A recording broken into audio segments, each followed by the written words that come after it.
So let me begin with saying hello, Assalamu alaikum, Jai Bhim, Jai Savitri, Jai Fatima, and Neel Salam to you all. Special welcome to Dalit, Adivasi, other indigenous peoples, Muslim and Vimukta community people who have joined in today. We are here today because of your work, your guidance, and that of your ancestors. And so I just want to begin with a heartfelt gratitude. Thank you to you all for the work which you are continuing to do. Because this is one of those academic sponsored panels. So here is our list of co-sponsors who have made this gathering possible. And they include Decolonizing Humanism's initiative at the Center for Ideas and Society, UC Riverside Dance, and here UC stands for University of California, not upper caste. So UCR Religious Studies and Holstein Family and Community Endowed Chair, UCLA, Center for Ideas and South Asia, UCLA School of the Arts and Architecture, UC Santa Cruz Center for Racial Justice, UC Santa Cruz Department of Critical Race and Ethnic Studies, UC San Diego Ethnic Studies, and UC San Diego History Department. So just want to say thank you again to our co-sponsors. So I'm speaking to you today from Takaranto or Toronto in settler language. It's the territory of the Mississaugas, of the Credit, the Anishinaabe, the Chippewa, the Haudenosaunee, and the Wendat peoples, and is now home to many diverse First Nations, Inuit, and Métis peoples. My name is Shaista Aziz Patel, and I identify as a Pakistani Shia Muslim feminist. I'm here as part of the UC Collective for Caste Abolition, which has put together some really good educational panels featuring Dalit theorists in the last few months and will, inshallah, continue to do this work. In order to learn how to support their/our work and also become part of future organizing, please see some of the important links we have in the chat. I also want to thank Dr. Anusha Kedar, Dr. Wendy Matsumra, Radhika Marvaha, and Manmeet Singh, also known as Saiba, for their continuous work to make caste a legible category of oppression to other University of California faculty, students, staff, curriculum, and all other places where caste violence continues unchecked, unabated within our universities.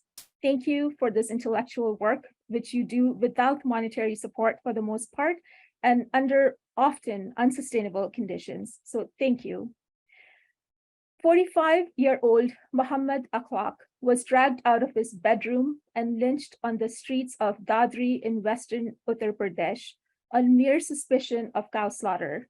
Akhlaq's lynching, unfortunately, seemed to have blazed a trail for more cow slaughter-related allegations, resulting in lynchings of the innocent. Pehlu Khan, Junaid, Qasim, Alimuddin Ansari, Rakbar, Afrazol were all lynched on mere suspicion of cow slaughter or even transportation of cattle. Naseeb Qureshi, who was lynched in Bihar just 2 months ago in March 2023 on the suspicion that he was carrying beef. These names have now become mere data, and that in itself tells us something, that Meet is a site of Dalit, Indigenous, and Muslim genocide in India. A 2017 study claims that 85% of those lynched for alleged beef consumption are Muslims. Human Rights Watch report published in 2019 found that between May 2015 and December 2018, at least 44 people, of whom 36 were Muslims, were killed across 12 states in India for so-called beef consumption. Today, we've gathered to talk about food practices and caste. This is a relatively new area of research in Dalit and anti-caste studies. For many of us, food is not simply about pleasure, sustenance, gathering, but also a site of violence, genocide, guilt, shame, sadness, and resistance.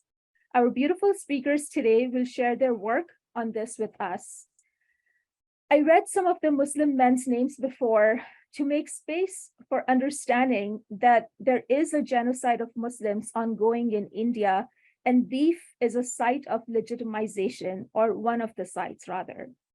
Recognizing this, in future, we also plan to do more work around food, caste, and racism with Muslim, Adivasi, and indigenous from South Asia theorists, inshallah. So now to introduce our beautiful guest for this panel titled The Inedible Plate. The title comes from Atul, The Inedible Plate on Caste, Race, and Food Politics. Our first speaker is Atul Anand, who is a documentary filmmaker, photographer, and writer.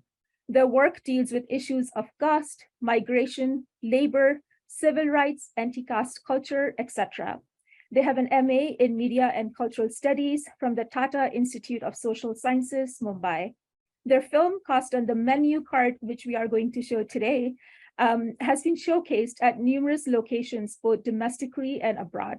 This 21-minute-long film has faced a lot of censorship in India, and that also tells us something about the power of testimonies in the film. The directors of the film include Anurup Khilari, Atul Anand, Vaseem Chaudhary, Ritika Revati Subramanian, and Ananya Gaur. Atul will speak about their personal experience of creating the film, as well as stories about caste and food that emerged after the film screenings. They will also share their ambitious, but not utopian proposal on how to dismantle the caste hierarchy. In short, they're simply amazing, and as they themselves say, it brings them joy when people draw connections between their art and their words. Our second esteemed guest today is Rajyashri Goody from Pune, India. She currently lives and works in Amsterdam, Netherlands. So Rajyashri completed her BA in sociology at Fergusson College in Pune in 2011. And let me tell you, I want to grow up to be Rajyashri, though she's younger than me, but you know what I mean. So again, Rajyashri completed her BA in sociology at Fergusson College in Pune in 2011 and an MA in visual anthropology at the Granada Center for Visual Anthropology at the University of Manchester, England in 2013.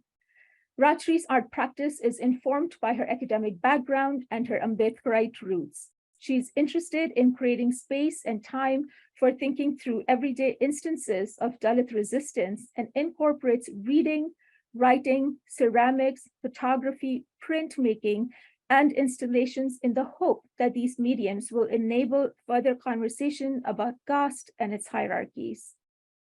Rajyashri has had two solo shows in the Water Chaftar at Gallery-esque, New Delhi in 2022, and Eat with Great Delight at Clark House Initiative in Mumbai in 2018. They have had several group exhibitions around the world, including at Harvard University in Cambridge, Dubai, Berlin, Vienna, London, Pune, Goa, New Delhi, and other places. And actually the list is too long to list in this short bio, but we will put in their website link. Please check out their work, it's amazing. In the chat, we put it in the chat. Moreover, her work has also been presented at literature festivals in India. Rajyashri is currently an artist in residence at the Rijksacademie. The name is really long, but I'm going to botch it up, so I'll leave it at that. In Amsterdam, her previous residencies and fellowships took place at Art OMI, Ghent, ISCP, New York, Harvard University, Cambridge, Coach International, New Delhi, Asia Culture Center, Guangzhou, Bamboo Curtain Studio, Taipei, Piramal Art Residency, Mumbai, and TIFA in Pune. In 2018, she was awarded the Emerging Artist Award by India Today. Once again, welcome Atul and Rajyashri. So let us begin with a showing of the 21-minute long, powerful film cast on the menu. Let's get our beef jerkies and turn off the lights. Yeah, thank you, and welcome again.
Asani has been running since 1985.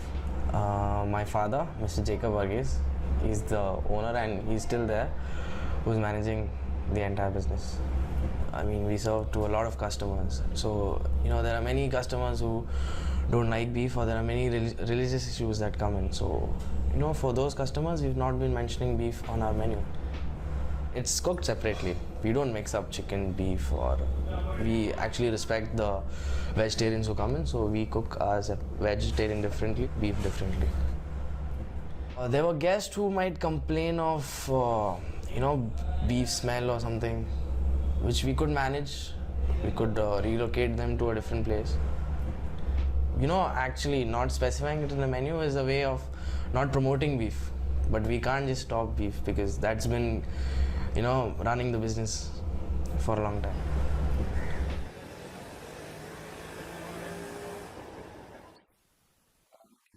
I run a rather successful, very specialized catering business that deals with Parsi food called Katie's Kitchen. And I'm an assistant professor of archaeology at the Center for Extramural Studies at the University of Mumbai. I've been in the catering business since I was about 11 years old. So that gives me about a good 35 odd years of experience in this line. In my line of business, I do not serve beef or pork. That's a business decision. That's the business plan that we go according to because of the kind of clientele that we service. वदत्तां परदत्तां वा यो हरेत वसुंधरां गवां शत सहस्रस्य हन्तुः प्राप्नोति किल्बिषम्, which basically means that if the land donated either by the man himself or by somebody else, if he tries to confiscate that land, would be sinful of slaughtering Shata Sahasran, that is hundreds and thousands of cows.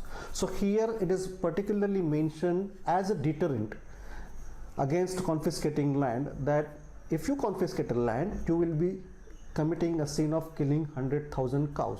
So cow was such an important animal religiously. All Hindus ate meat, all kinds of meat, including cows. And there is a lot of reference in Rig Veda, Manusmriti, and other Brahma Sutra. There are mention about cow being offered to treat the guest. Meat eating has a long history, and if you go back to the human origin, probably everyone must have been eating this. Plants and vegetables and meats must have been the staple food of forefathers, if you go back to history. But then over a period of time, people started selecting meat, what meat to eat, what not to eat. And then the element of religion and God came, and then they started identifying some animals with certain religions, and then they put animals also in hierarchy, unfortunately.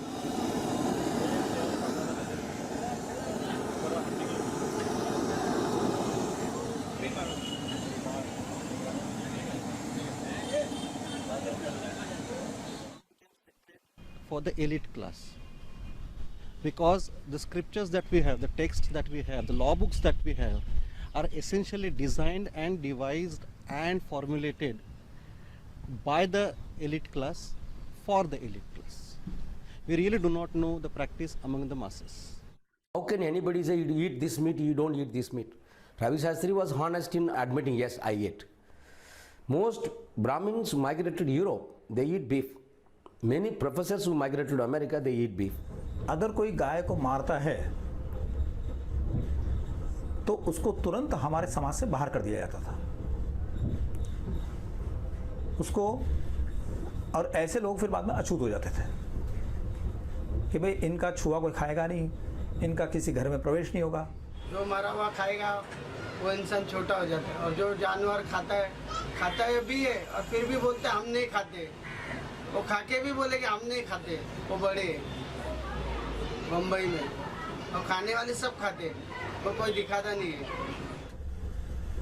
तो ठीक है, जो बहुत ही जंगली स्वभाव के लोग थे जिनको कुछ ज्ञान नहीं था, उन लोगों के अंदर ऐसी प्रवृत्ति देखी गई कि वो गाय खाते रहे, लेकिन सामान्यतः हमारे यहाँ पर कोई गाय खाता नहीं।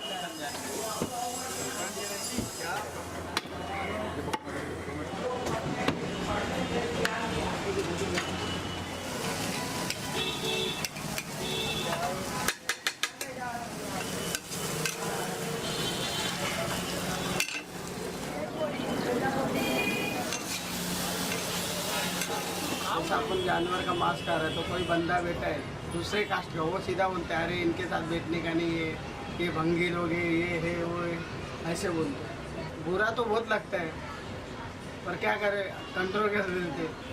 समाज में अगर इसके बारे में बोल दिया तो लफड़ा हो जाएगा, इसके लिए हम लोग कभी किसी को बोलते नहीं है। We started the meat marathon because I have a sort of talent for finding small out-of-the-way places that have great food. And I grew up in Bombay, so I know a lot of places in Bombay. And this emerged out of conversation, like that the idea that let's do a trail of places to eat. And we said Dasera is a good day because it's a holiday. So on Dasera, which was on the 6th of October 2011, we met at 5:30 a.m. in the morning, started at Vallibhai Payawala, which does pretty amazing bara handi, and we kept eating all the way till 10 o'clock at night. There were about 20 of us. So we called it the Mumbai Meat Marathon.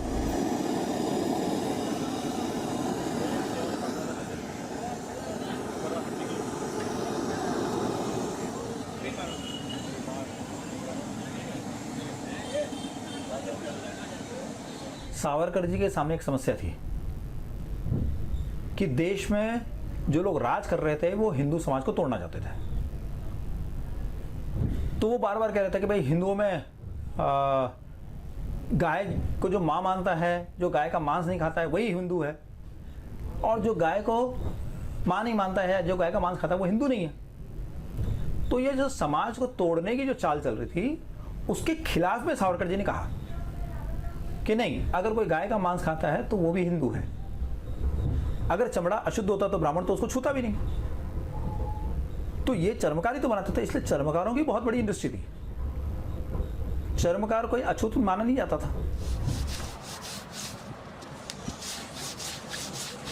ये मेरे पूर्वजों से काम चल रहा है हमारा। तो जब मेरे पिताजी थे, दादाजी थे, जब से हम लोग के काम में इन्वाइट है और जब से हम लोग करते हैं चमड़े से, तो हम लोग चप्पल तैयार करते हैं। कोल्हापुरी चप्पल हो गई, ऐसे फैंसी चप्पल्स हो गई। कोल्हापुरी चप्पल बनाते तो आराम से साल, 1.5 साल, 2 साल चले जाते हैं आदमी। इंजीनियर बनने का, डॉक्टर बनने का हर किसी का ख्वाब रहता है, लेकिन क्या है, जैसे ऊपर घर की प्रॉब्लम्स रहती है, माता पिताजी की इनकम रहती है, हर चीज़ के लिए इनकम की ज़रूरत रहती है, वो हिसाब से आदमी सीखता भी है। हम लोग का जो चप्पल का धंधा है, तो हम लोग की जो जात है, अभी हम लोग का चमार जात है, मोची जात है, तो हम लोग का खानदानी धंधा, तो हम लोग इसमें रिलेटेशन है।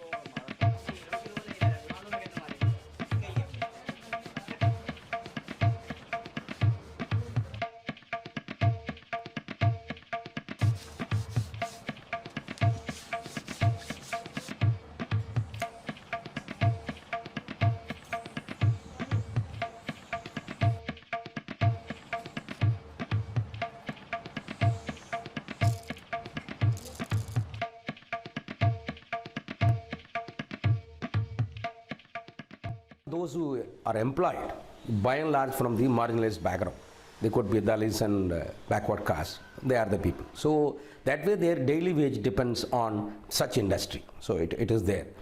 And the simple reason, suppose if these industries are not there, you will not have shoes, you will not have bags, you will not have a lot of leather goods that which every member of every caste and community is using on a day-to-day basis.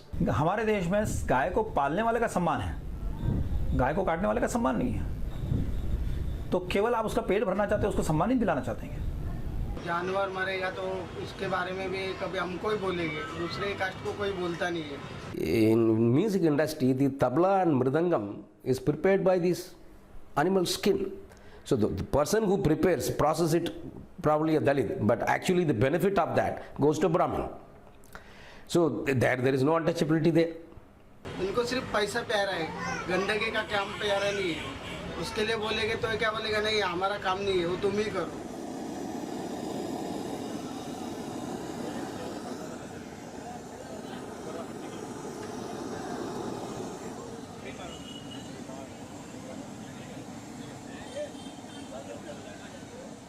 I'm asking a permission if I can video shoot it. I'm Wasim Chaudhary, second year media and cultural student. Anybody have a problem if I shoot this GBM? I'm requesting, like, if anybody have an issue. Anyone student. Thank you. Thanks a lot. I support like everything which is legally available, like as Paisa told, like legally available, which are like sold in the market. No, you can't go and shoot an animal in the wild forest and get into a jail. We are talking about legality and all. No, the beef that is available in the market, beef that you get here is buffalo meat. legality question का यहाँ पे like it doesn't make sense. It's legally available. Yeah. Plus dining hall is secular. Yeah, I can have my food needs code and import food that I need to survive, right? Plus I'm paying my fees to eat other food that is very discriminatory in nature.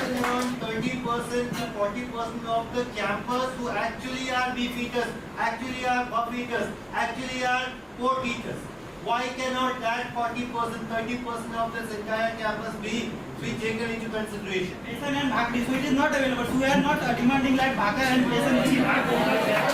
We are talking about food, the food that we eat to survive, right? We are not talking about just food preferences. That preferences that you eat to appease your tongue, right? I came from a very different background, like very different from the mainstream India. So when some person were talking about cultural shock. I was shocked to eat paneer, I was shocked to eat roti and everything.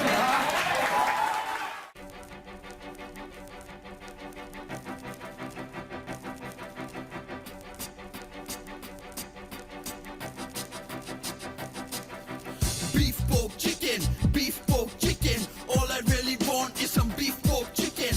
Beef, pork, chicken. Beef, pork, chicken. All I really want is some beef, pork, chicken. Beef, pork, chicken. Beef, pork, chicken. All I really want is some beef, pork, chicken. Beef, pork, chicken. Beef, pork, chicken. All I really want is some beef, pork, chicken. Beef, pork, chicken. Chicken, pork, beef. You say you stick to your beliefs. That shit is so cheap. Keep dissing on beef like this is no meal. No kitchen for meat that violates your culinary tradition. Saving the cow from my tummy is your mission. तुम कहते हो कि यही रास्ता है, हिंदू होना भारत की परिभाषा है, और गाय हमारी माता है. हाँ, गाय हमारी माता है. हाँ, गाय हमारी माता है, और अश्विनी उसे खाता है. There have been these kind of debates around the food eating patterns and food politics within their campuses and within their institutions, and you know, in a way I found them pretty relevant, because I really feel that this whole thing of food politics, the politics behind the food, the way the particular food is related to a particular caste, and then what is allowed and what is not allowed, so that that take us to the area where which caste, which particular caste or which particular community dominates in the eating patterns. In the 70s, there were places where in campuses beef was served, but this you see returning now. It's not happening anymore, but there is an assertion across the last 2-3 years, 2012, 2013, 2014, Osmania में हुआ, JNU में हुआ, यहाँ पर हुआ. So this new assertion is met with a lot of threat of violence कि हम ये नहीं करने देंगे, primarily to contain a particular practice in institutions. कई अलग यूनिवर्सिटीज़ हैं जहाँ पे ये मुद्दा उठा है. जैसे मैं ले लूँ ओस्मानिया यूनिवर्सिटी हैदराबाद का, जहाँ ये मुद्दा पहले से उठ चुका है, और वहाँ पे कुछ बीफ एंड पोर्क फेस्टिवल भी वहाँ पे ऑर्गेनाइज किया गया था, वहाँ पे वो भी हो चुका है. बट कई बच्चों को वहाँ पे एडमिट होना पड़ा था, हॉस्पिटलाइज्ड होना पड़ा था. तो हम क्या चाहते हैं, मतलब कैंपस में हम पढ़ना चाहते हैं या कैंपस में हम लड़ना झगड़ना चाहते हैं? I am a beef eater, but I don't want beef in DH. I think I came here to study and not to, like, whatever I want to eat, I'll get. The food they are serving, it's okay, and I don't want any change in the menu. तो मेरे ख्याल से इसको अभी नहीं लाना ही सही है. एक आस्था को देखनी चाहिए, हमारे समाज को देखनी चाहिए. स्टेपल फूड मतलब मेरे हिसाब से राइस, दाल ये होता है. स्टेपल फूड मतलब किसी को काट के खाना आपको, या किसी जानवर को खाना, ये स्टेपल फूड में नहीं आता. At least open this particular topic for the academic debate, so that people can come over, can discuss it, and this particular area can be critically analyzed. Hyderabad is known for its Bakrid festival, and it is traditional that buffaloes and cows also come there, but they put the ban. On the other hand, in the name of Telangana culture, they are observing, the government itself is observing all kinds of Hindutva cultures, say Bonalu or Batkama, Dasara, Ganesh, whatever festival they are observing, and at the government level, a state level are they conducting. On the other hand, when it comes to the minorities' beliefs, they are denying all kinds of rights to the minorities.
किया जाती है सुअर की दिवाली और होली में।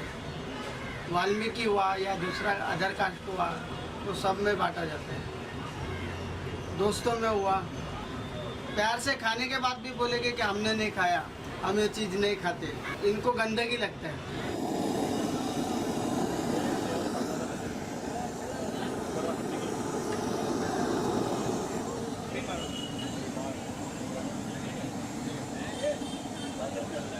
Every 3 to 4 years, there was an attempt in the parliament to introduce a bill which curtailed slaughter of any milch cattle. But milch cattle is in the section that belongs to the states. So every 4 years this issue came up, and every 4 years it somehow went down. And the official position now is that different states have enacted legislations regarding the same.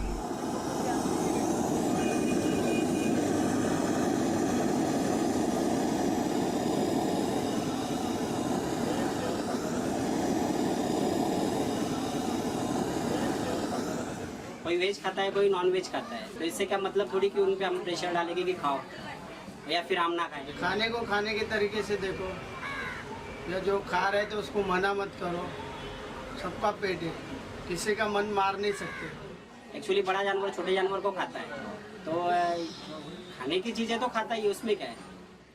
I think meat should be treated as meat. So whatever meat one wants to eat, you have the right to eat.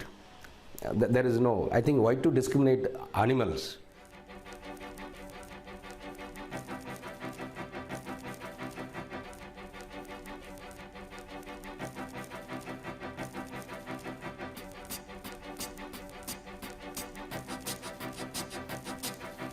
Beef, pork, chicken.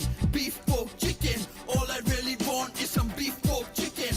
Beef, pork, chicken. Beef, pork, chicken. All I really want is some beef, pork, chicken. This ain't about food though, this is the last word. I know, you know, our upper caste world. How will you bring to pass explosion or revolution when you still hold caste notions of pollution? One dominant culture erases the rest. Our foundations are makeshift at best. Who says cow is holy and a pig is haram? Listen to me, homie, trip the alarm.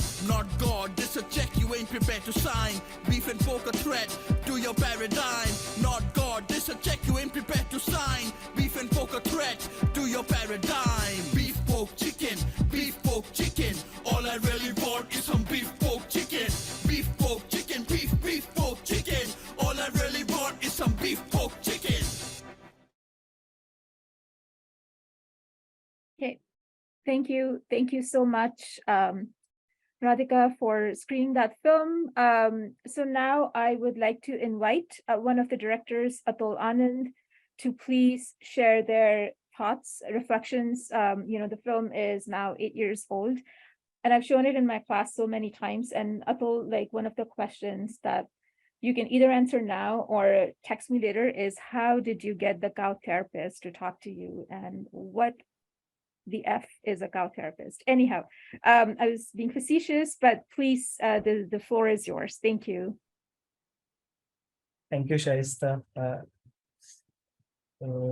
Yeah, I think I'll come to that later, the cow therapist. That's one of the funny but ironic part of the film. Jai Bhim to everyone. I'm Atul Anand, and thank you, UC Coalition for Caste Abolition. Thank you for considering this film for the screening and for this panel. Thank you for your warm welcome. Thank you, Shaista, for that introduction at the beginning. And I agree that caste abolition is not a utopian dream, as people would say. It's a difficult idea, but not a utopian idea. It is achievable. Yeah, it's an honor to be speaking at the same panel as Rajyashri. Please do check her work. I really admire Rajyashri's work, and it's really important considering the development of this discourse around food and caste and the issues that has been happening in recent years. I guess I have around 10 minutes, so I'll try to share. I'll start with the background to this film that we were making around 7-8 years now, and the first event which led to making this film was discussions and assertions made by Dalit Bahujan students in the class, our master's class at TISS, Tata Institute of Social Sciences, where we raised this issue whether why we haven't dealt with caste as a theme for our films that we make there as a part of our master's program. And that's how, I mean, that discussion or that conversation led to making this film, because it's not easy to make this kind of film at a university in India, unless there are people, supportive people around you. So that's how this film was happening. And so yeah, that's one background to this film. Another event that happened around the same time was resistance from students, which you can see in the film. There were restrictions put on whether students were no longer able to cook the food they could cook in their hostel spaces, so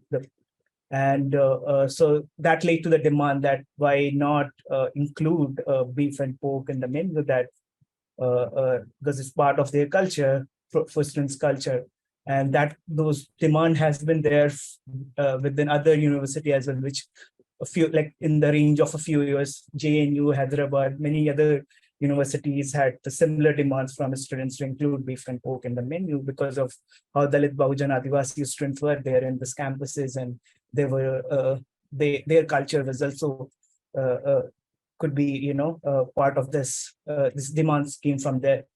So talking about my own campus at that time, TISS, we had by this time when we had started making this film, there was a consensus on the campus that beef and pork should be included in our food menu. But as we were finishing this film off, we didn't include that part. But eventually, because the administration wouldn't didn't allow that food to be, despite the consensus that the student had that this food, beef and pork, should be in our menu, the administration denied that. And one of the reason for that, and which is a credible reason or credible threat, that right-wing Hindu forces like Bajrang Dal or RSS would come barging into the campus for accepting, especially particularly beef in the menu at a public in a place like that.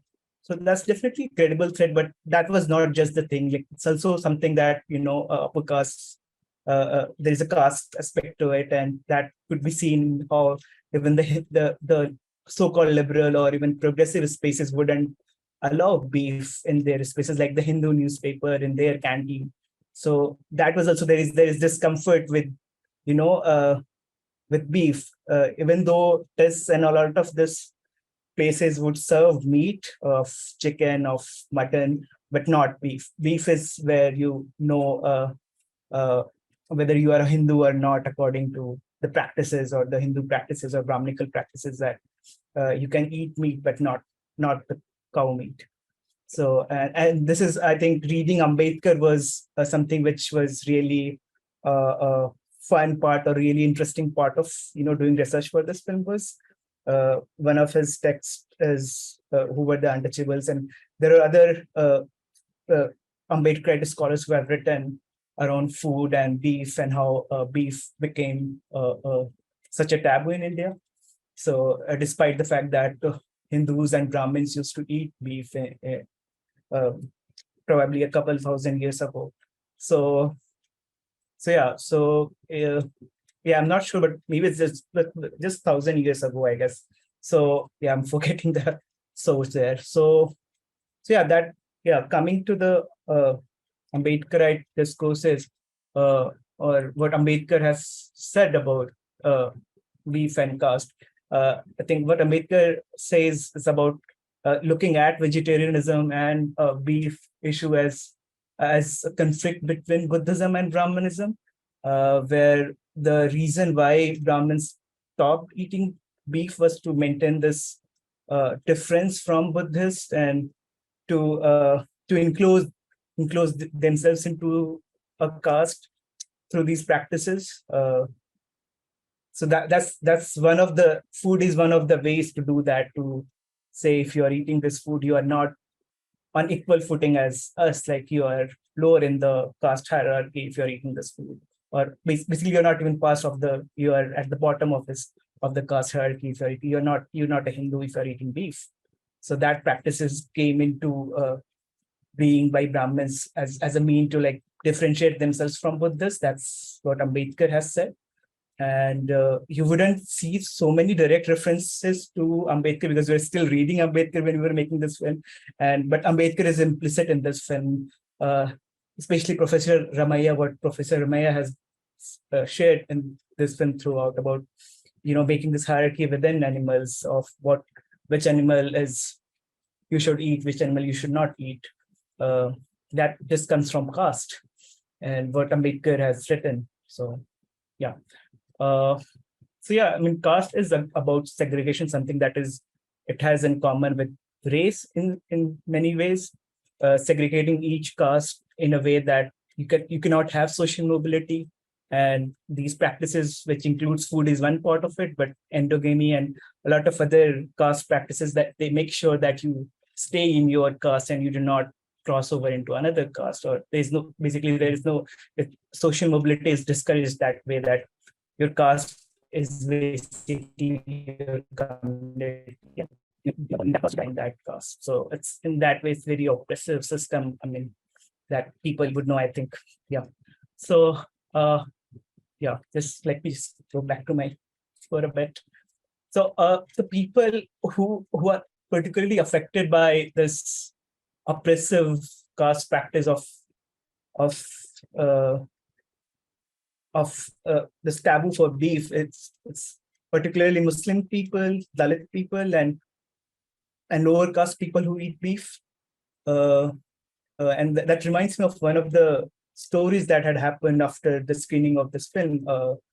There was one person who had at a venue. They came to speak to me after the event, and they were from lower caste Shudra person who shared their story of how even within their own family there was a culture of eating meat because they were farmers, they worked with farm animals, and beef was just it was a very logical thing for them to do, like to eat meat of cow and ox. So and watching this film kind of gave them the courage to come to and like share that story with me, and I found that very interesting at the time, and still that how when you would see that there is a part in the film where a scholar says that we do not know about the practices among masses. There's a reason for that, because those stories were not recorded intentionally by the caste elites who kind of monopolized the knowledge production in India for thousands of years. And I think, when I'm thinking of that reminds me of Rajyashri's work, as well as like looking at food and recipes and making sure that this history is there, because it's very easy to dismiss that, it doesn't exist, what you're talking about. These are the dominant, like we only hear about dominant practices. So dominant practices is that cow is holy and we do not eat beef. That's just not true. So yeah, I just wanted to point that out. And I also want to talk about beef, or what I say, like which has a lot of in my head, because that's because it affects everyone from or in South Asia. So that caste is something, it's something that is important, or close to me. So yeah, just a moment.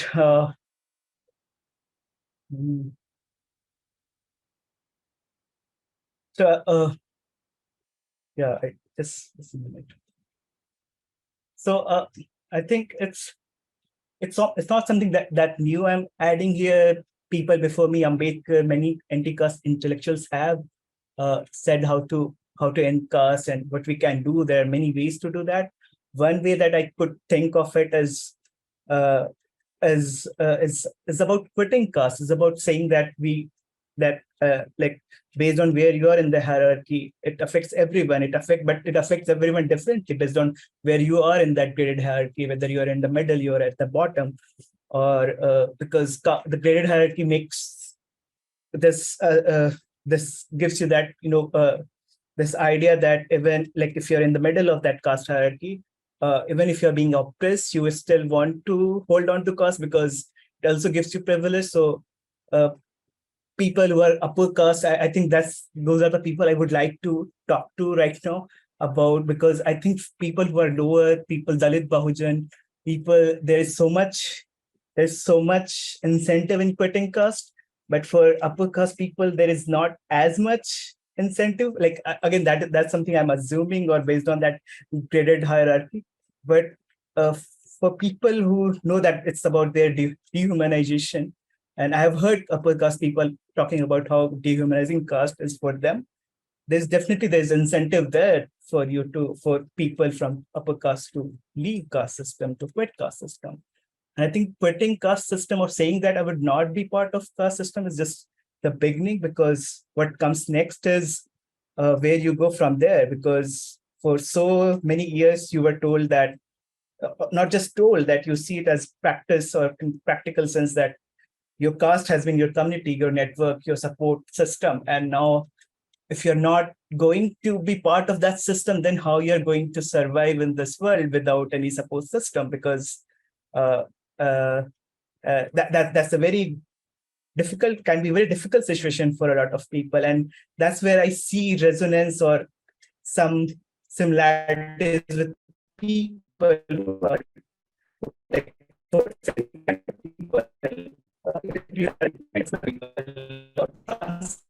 who have because they are they believe in not believing in social norms, not believing in gender norms, but create this harmony with you and the family that you were born into. And that's what I see as a way forward, finding people who are anti-caste as you, is how you can end caste. It's like the first step is quitting caste, but second is finding people with similar views, similar anti-caste idea as you. And that's something we can learn from each other, that people are already doing that. Queer or trans people are already doing that in terms of finding chosen family. So yeah, that's where I would like to end there. Thank you everyone. Thank you UC Coalition for Caste Abolition for organizing this. Thanks. Thank you so much, Atul, for that. And I really appreciate what you're saying about, ending caste and caste apartheid. And it's not, and that's one of the reasons why it's UC Collective for Caste Abolition. Abolition we thought would be more legible in the North American context, but what we mean is what Baba Saheb Ambedkar said about caste annihilation. So quitting caste is, I also just want to say that, of course, you do not mean for Savarnas to just like drop their last names, because, what does it then mean for Dalits and Muslims who have dominant caste last names? And so it's a complex conversation, but, if they are willing to come and chat with us and learn from us in good faith, only then can we do this. Because, there's, caste has become a site of, career, and, Savarna feminists who've come in like conquistadors to write about caste suddenly in the last 10 years. That's I do not find that genuine. So, it's a longer and a more complicated conversation that would need them to also burn down their own houses before they can quit caste. So I appreciate this. Thank you so much, Atul.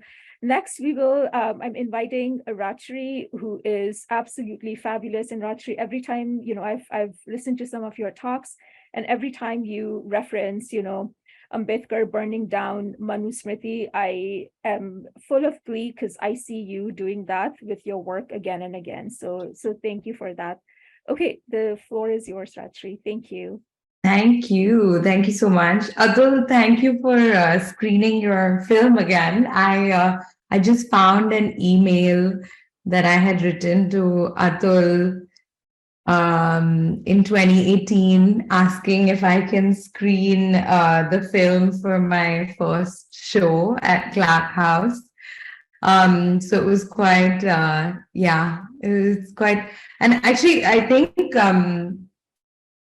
I don't think I realized how much, sorry, is the internet okay? I'm not sure. It's kind of, okay. It's a bit slow from my part.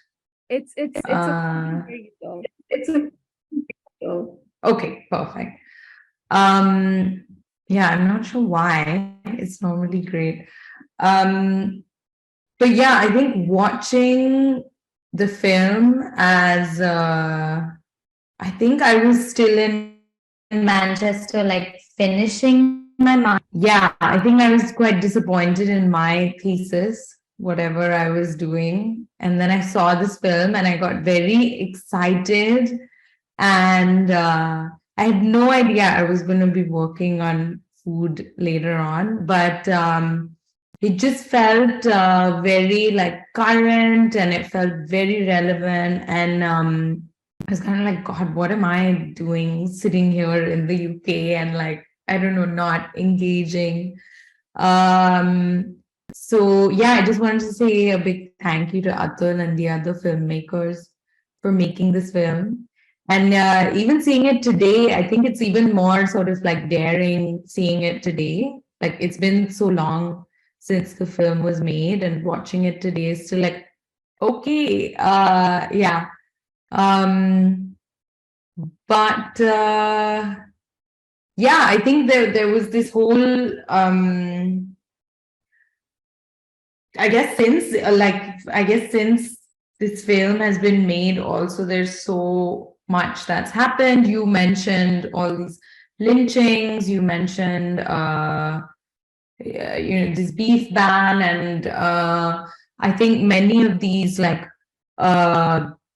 big violent actions that happened around 2015, 2016 were what sort of encouraged me to really start like taking these this aspect of food politics seriously. And I think, well, what I try to do in my work, I mean, I don't only work with food, but food is definitely like a major, it's a major part of the work, but it's rather just using food as like, as a tool to learn more about caste, because that's exactly what food is to our power structure, to other power structures. Food systems are systems of power, and they are used very consciously, and they have been used very consciously for thousands of years to control people. And I think, yeah, the more I started like reading about it, so there was also obviously this film, but also this research that the University of Pune had done a few years before that. I think 2008 or 2009, they had this research like book called "Isn't This Plate Indian?" And so all of this academic research, as well as just Dalit autobiographies, I think I was also just like starting to read more. And I don't know, I think with me, with my family, we've always been very conscious of our Ambedkarite background, of our sort of values, our social values, our religious values of Buddhism. And it's, I mean, ever since the day I remember, like, there's not been any time when, you know, we've been unaware of our politics, which has been very lucky, I think, for me. But at the same time, although I studied sociology and anthropology, during that whole time that I was studying it, I kind of shied away from actually studying caste, because I think it was just too close to home, and it was too close to like, it's like, okay, I know what I know, and yeah, it was only really after that, and also like that I started sort of, making myself sit down and read more Dalit literature. Not just because I enjoyed it, but also, I don't know if enjoyment is like the right word. I think a lot of Dalit literature is so painful, and it's not very easy to like digest, pun intended. And I think especially for me, because I guess I grew up as a very proud Dalit Buddhist person, but like we never overtly discussed what my family had been through, and we still don't, and I don't expect them to either. There are always like hints at it, but there's I think it's like an awareness that there has been all of this, but not really digging deep into it. And Dalit literature just like pounces right to these sort of just honest, harsh, like everyday realities of caste experience. So I guess I was really learning my own community history through reading more Dalit literature, which no other avenue, I think, can give. So all of this sort of came together at the same time as the beef ban and the lynchings were going on. And also, I've always been interested in our relationship to literacy and power. And not only does the Manusmriti like control our food habits, but it also controls our access to reading and writing, and has controlled that. And yeah, one of the reasons why we're able to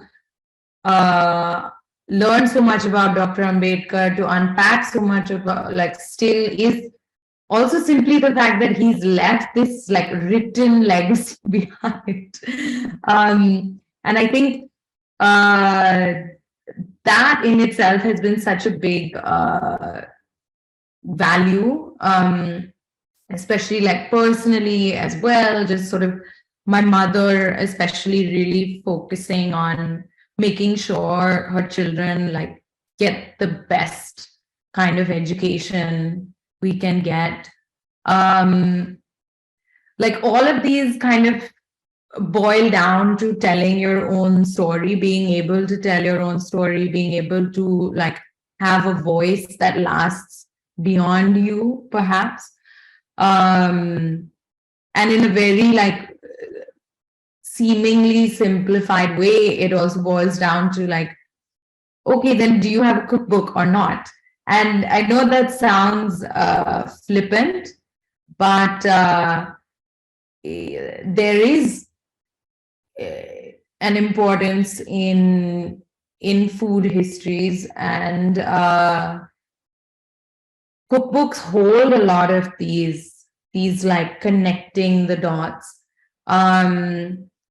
But there are also spaces of immense privilege, because to write a cookbook, to read a cookbook, you have to assume literacy, you have to assume access to ingredients, to a functioning kitchen.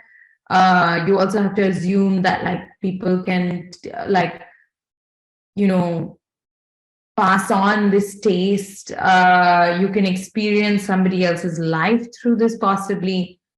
And who would want to experience the life of somebody who is a minority? And like, just sort of, I feel like cookbooks can actually bring about a lot of these questions, simply by also not asking them. There are these sort of gaps But yeah, I got fascinated with Dalit literature, and then I started recognizing that a lot of it was filled with writing about food.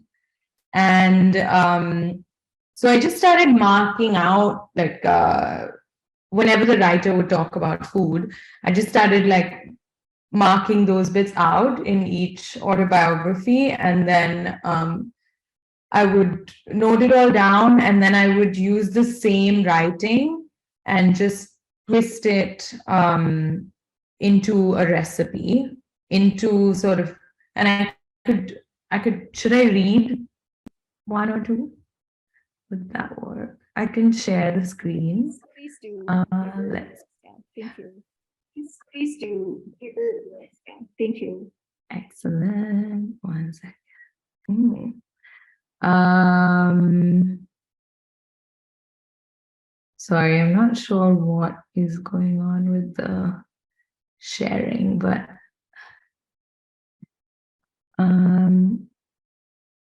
let me just try again.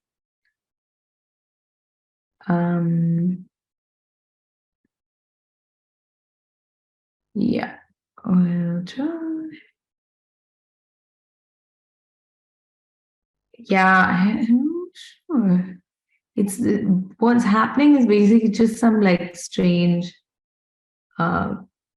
question. So Okay, I'll share the desk. Maybe I'll just switch off my video and then I'll do it.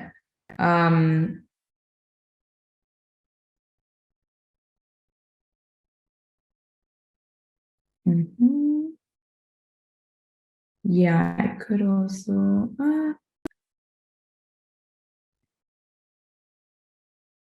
I think it's just my laptop is being very slow. Sorry.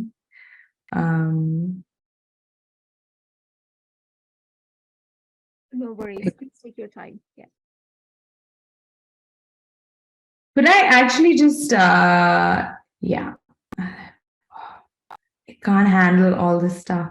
So it's an old laptop. Just give me 1 second.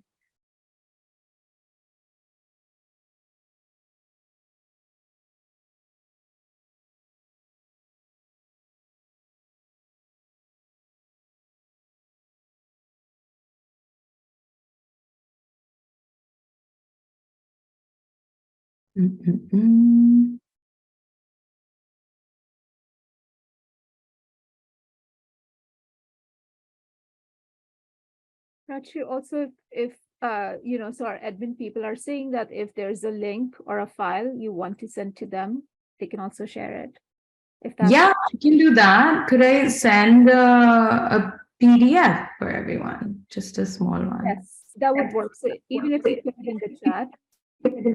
Excellent. Okay, great. I will just do that.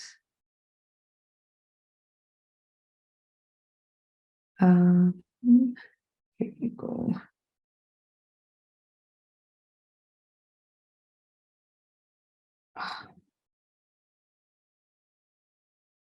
Sorry, I think it's my laptop. It's just hung for it. Oh, God, Nathan.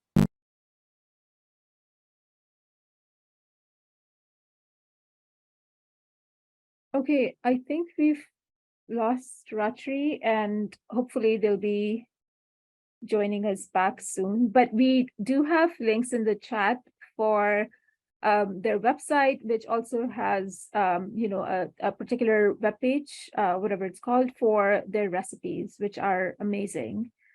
So please bear with us, give us a minute, and hopefully they'll be able to join in again. Sorry about that.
ਕਿ ਉਸ ਬੇਰੀ ਨੂੰ ਮਾਰਨ ਬੱਟੇ ਜਿਸ ਬੇਰੀ ਦੇ ਮਿੱਠੜੇ ਬੇਰ ਹੁੰਦੇ ਹੋ ਔਕੜਾਂ ਉਸੇ ਹੀ ਕੌਮ ਤੇ ਆਉਂਦੀਆਂ ਨੇ ਜਿਸ ਕੌਮ ਦੇ ਮਰਦ ਦਲੇਰ ਹੁੰਦੇ ਕੌਮ ਦੇ ਮਸੀਹਾ ਦੁਖੀਆਂ ਦੇ ਦਰਦੀ ਬਾਬਾ ਸਾਹਿਬ ਜੀ ਬਾਰੇ ਪੰਮਾ ਪਥਲੋਰੀਆ ਦੀ ਕਲਮ ਇਹੋ ਬਿਆਨ ਕਰਦੀ ਹੈ ਸੁਣ ਕੇ ਜਰਾ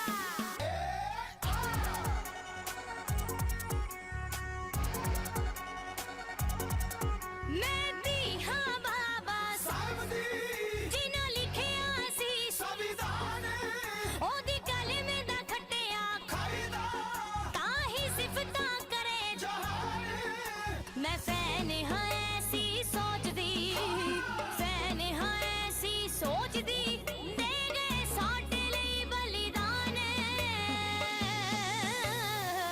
ਤੇ ਦੱਸੀ ਬਈ ਕਿੰਨੀ ਮਾਹੀ ਬਾਬਾ ਸਾਹਿਬ ਜੀ ਬਾਰੇ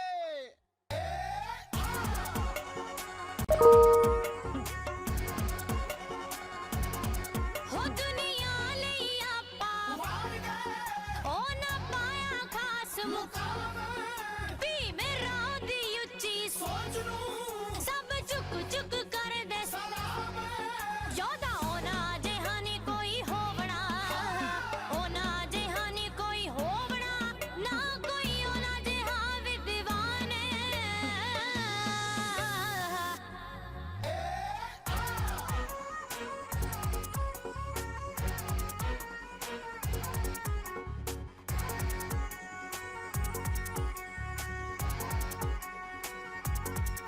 ਉਹ ਐਸਾ ਬੱਬਰ ਸ਼ੇਰ ਸੀ ਜਿਨ੍ਹਾਂ ਕਲਮ ਬਣਾਈ ਤੀਰ ਜੋ ਹੱਕ ਤੇ ਸੱਚ ਲਈ ਲੜਿਆ ਸਾਡੀ ਬਦਲ ਦਿੱਤੀ ਤਕਦੀਰ ਉਹ ਬਣੇ ਮਸੀਹਾ ਕੌਮ ਲਈ ਬਣੇ ਮਸੀਹਾ ਕੌਮ ਲਈ ਇਹ ਤਾਂ ਜਾਣੇ ਕੁੱਲ ਜਹਾਨ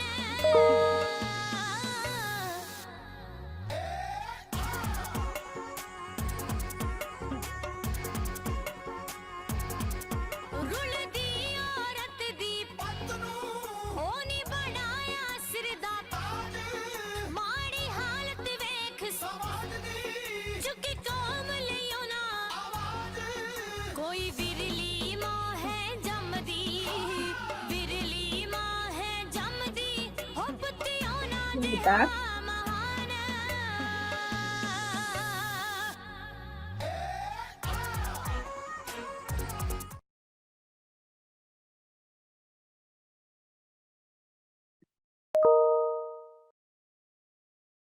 Okay. I think Rajyashri is now back. We are just trying to make them into a panelist. So just please bear with us for another minute. Sorry about that.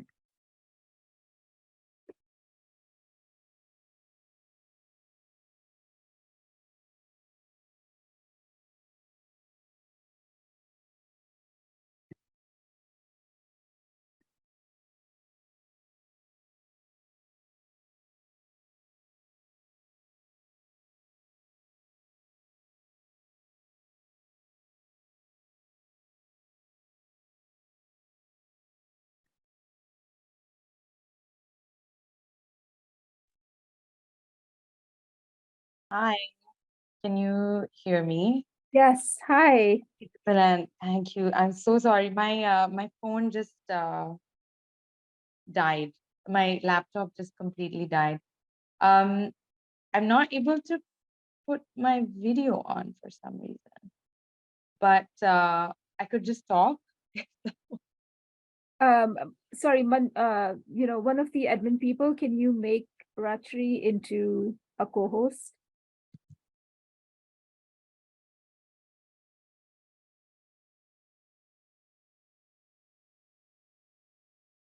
Sorry, Rajyashri, just give us a second.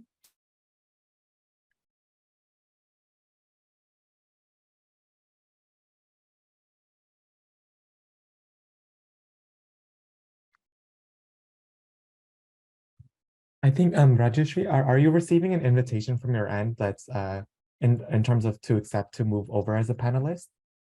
I think yeah, but I keep pressing it.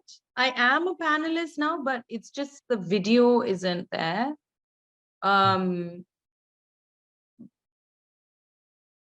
Yeah, I think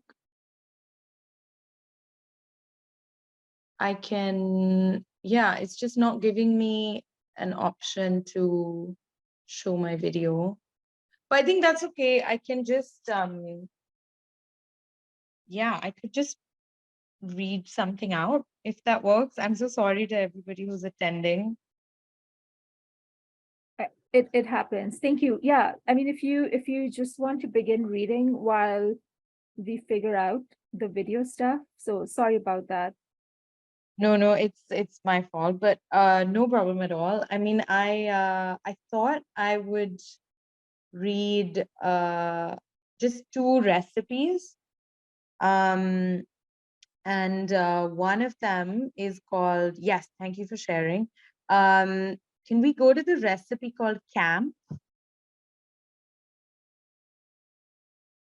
Yes, that's great. So camp was from these recipes don't have the original writer's name in them, but normally the recipes that I do give to people would have the writers and the autobiography's name in them. And this was from Sharan Kumar Limbare's book, if I'm correct. So camp. Combine the electric supply the government has provided and the common property that is the river. Use this to produce food. As soon as the sun is overhead, let the camp take a break. Set out for the river with a nice long bamboo to which a wire has been attached. Check that there are no animals or human beings in the river. When you get the all clear, link one end of the bamboo to the electric wires overhead. Let the other dangle in the river. All it takes is a few seconds of current for fish of a fresh silvery hue to float up to the top. When they seem to be enough, disconnect the wire, jump into the river, collect the electrocuted fish. When a basketful has been collected, return to the camp. Make fish curry, slap bhakri on the coals, discuss social change. Serve lunch around 3 p.m. Spice it with jokes and laughter.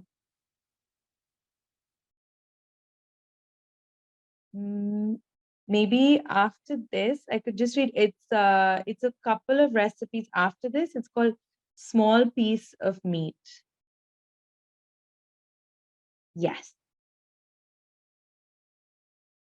Separate the flesh from the bones of dead cattle.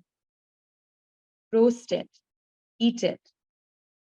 Fight with the eagles, fight with the vultures, fight with fellow men for a small piece of meat. The 4-caste system eats living people. You only eat dead creatures. You are non-violent. That is why this hunger, that is why this untouchability. You could be a great singer, but do not imagine that now. You, great artist, must chase the eagles and vultures to roast just a small piece of meat.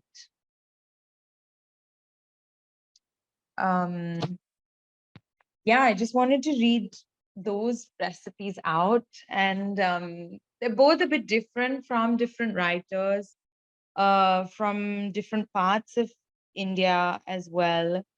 I think the small piece of meat, I made that recipe from G. Kalyana Rao's book. So he's from South India, whereas the other one is from Maharashtra. And I guess my like aim in collecting these recipes and also sort of like, I don't know, compiling them and sharing them is really to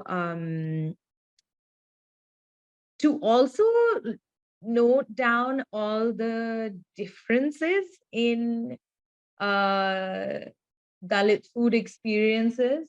I won't necessarily call them like cuisines or something, because I think that, I don't know, I don't necessarily care about highlighting the taste or like, I don't know, something to be consumed, I guess.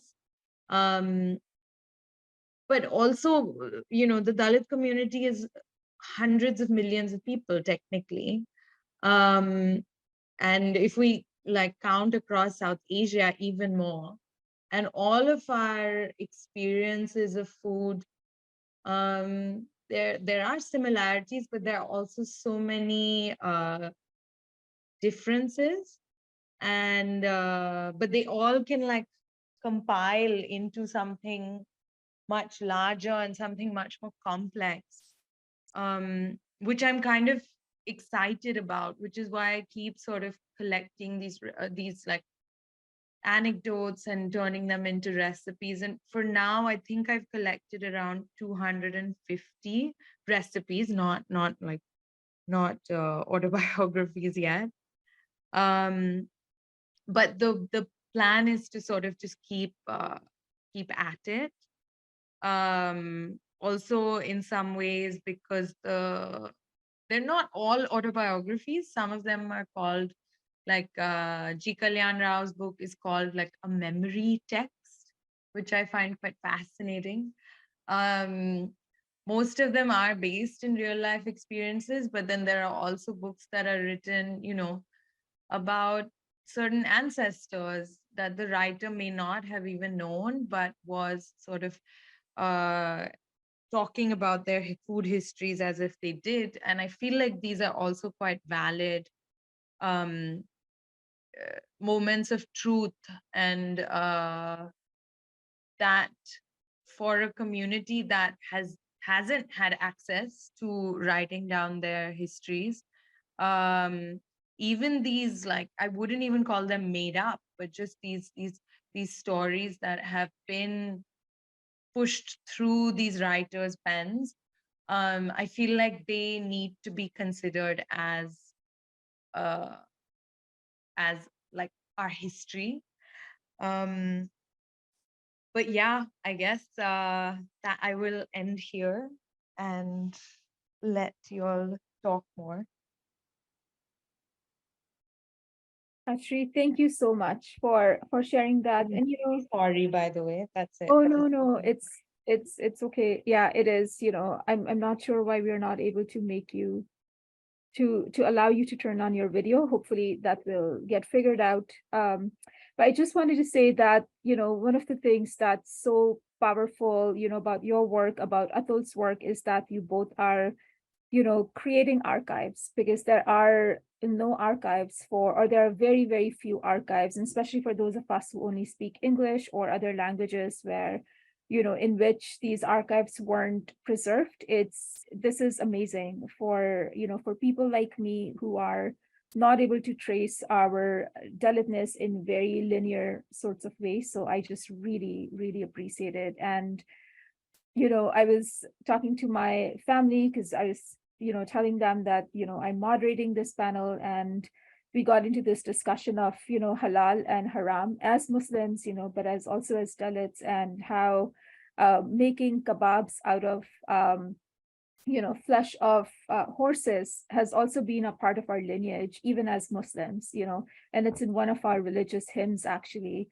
And that also comes from a very particular sort of a Dalit cultural background. So there's so much to explore. So just wanted to say thank you once again, Rajyashri, for sharing what you've done, and, for the work that you do. I am very, very grateful for that. And, I would like to invite Atul as well. Atul, if you are able to turn on your video, and maybe if you, just allow you both an opportunity, if you have questions for each other, any comments that you have, Atul, on, what you heard from Rajyashri, please, the floor is yours.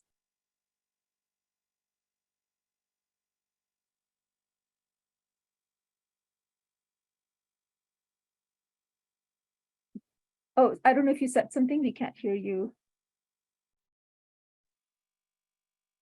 Oh, wait, sorry. Okay, now we can. Yeah.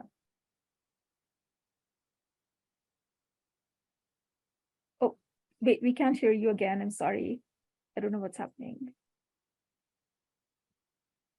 All right, you can hear me now, right? Yes. I was just saying that I'm basking in all the emotions from these discussions and film screening. So yeah, it will take me a moment to ask any question or comment, but I'm here listening. Of course. Thank you. Rajyashri, if there's anything you want to share about the film or have any questions. I mean, yeah, I guess I was actually more interested in sort of maybe Atul's perspective on, because I think that was one film out of a few, like a set of films, right, that you all made.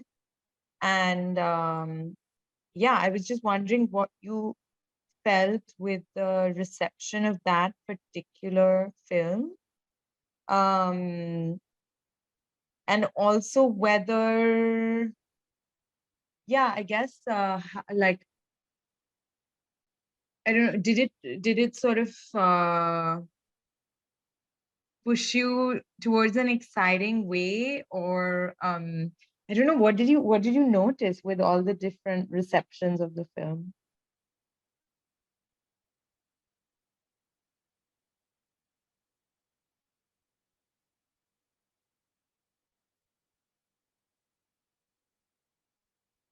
Atul, can you hear me? Yeah, can you hear me now? Yeah, I can hear you now. Yeah. Yeah.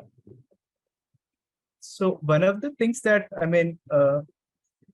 that we were noticing during that time was how people. It was probably one of the film like we're talking about media, the medium that we choose to express ourselves, or that film that we made on cause. That was, I think, probably in a while. I don't want to like claim that that was the only film around that was talking about caste. At the time, there were definitely other films, but and that our fellows also made films around that. But this film got that attention because of censorship and because of beef, and that helped us to like get to more people, and university especially. And it felt really interesting how a lot of universities were screening this film in their classrooms at the time, and they were discussing about caste through this film. So that was something very interesting to notice around that time. And like for like years after that, people would say that I screened this film in my classroom, or I was in a classroom where this film was screened, and that just felt really nice hearing that. Yeah, and but just like how this overall this film helped. Like definitely there have been other films on caste before us and after our film which discussed caste. It's just like being one of those films which drew in attention to this issue of caste and in many ways that caste operates. It just felt like being a part of something of that conversation of on caste or something. Yeah, it was a good experience. I would say like just honored to have done some work like that in terms of film media. Yeah. And would you make, like, if you had to make the film again, is there anything that you would necessarily add or change or remove? Sorry, could you? I'll have to use my headphone again. Could you repeat that question? Oh, sorry. Yeah, sure. No, I just asked if you had to make the film once more, would you add anything to it or change anything or maybe remove something? Like what would you do or not do? We have thought of like making another film or like a follow-up film to that, to like, since a lot has happened since we made this film back in 2015. So yeah, but it's not that easy to make film when like when you're when you're like independent. I did move on to do some other works, but I really hope we will be able to make another film dealing with food or caste, or just caste intersecting with another issue. Yeah, it takes a lot of effort, team effort, and time and energy and money to make a documentary film in India, or I guess anywhere. So, but yeah, I mean, hopefully, inshallah, we'll be able to make another film soon. Yeah. Yeah, I hope so. All the best. I hope to see more. Thank you. So there are a few questions in the chat. One was about how to contact you, Rajyashri. There is there is a question, I guess, that would be related to what you were saying, Atul, and it's up to you if you want to respond to this. So the questioner, they're saying, do you suggest that Brahmins drop their surnames as one, albeit an insufficient, useful practice?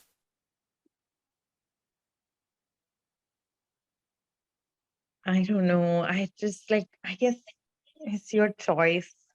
I mean, I don't really, it's not my, it's not my concern, I think. I think if a Brahmin feels they have to do that, they'll do that. If they don't want to, I don't think me having an opinion on these things will honestly make any difference to their lives or practices. Such.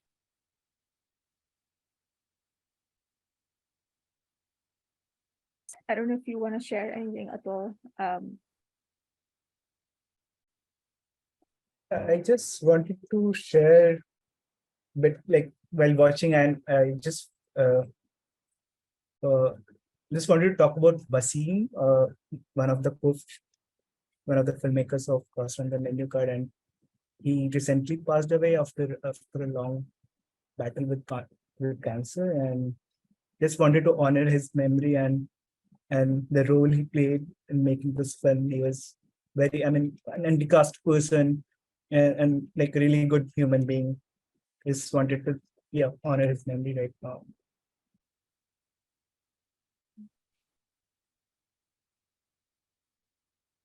Thank you.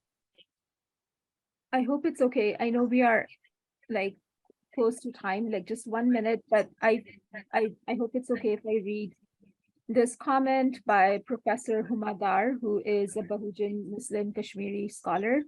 And she says, thank you so much for these wonderful talks. I have something to share about colonized Kashmir and the Brahmanical process of Dalitization of Kashmiri Muslims, which included not just land theft, indentured labor, girls brought into sex work due to extremely high taxes on Muslims alone, but also lynching of Kashmiri Muslims for the mere suspicion of eating beef, including a family of 17 replete with a 2-month-old baby who could never have anything but mother's milk. As a result, formal Kashmiri cuisine no longer has beef dishes, but in diaspora, the Kashmiri Muslims who escaped this tyranny are preserving many beef dishes. So thank you so much, Huma, for bringing that up, and always for making sure that we never lose sight of the fact that India is a Brahmanical supremacy and a settler colonial project in itself rather than a democracy. So I really appreciate this reminder to Indians and to all of us about Kashmir.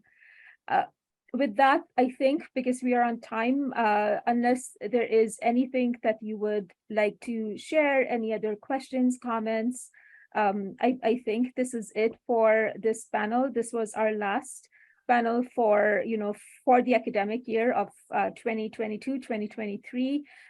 We will be hosting more workshops and sessions beginning September 2024, just so we can get some fuel in over the summer, though what is summer for faculty and students. But just wanted to say thank you so much, Atul and Rajyashri, for doing the work that you do, for being so honest, grounded, humble in your approach to this work and in the ways in which you responded to us. So Thank you so much. Thank you. Thank you for inviting me to be a part of this again. And yeah, just to answer that previous thing, yeah, you can, yeah, my email is on the website. But thank you so much, Shaista and Atul, once again. It's really nice. So thank you, Shaista and Rajyashri and the UC collective team. Yeah, it's been a nice experience, and yeah, thanks again. Thank you so much. And we shall remain in touch over email and Atul with you on over text. But thank you so much, folks.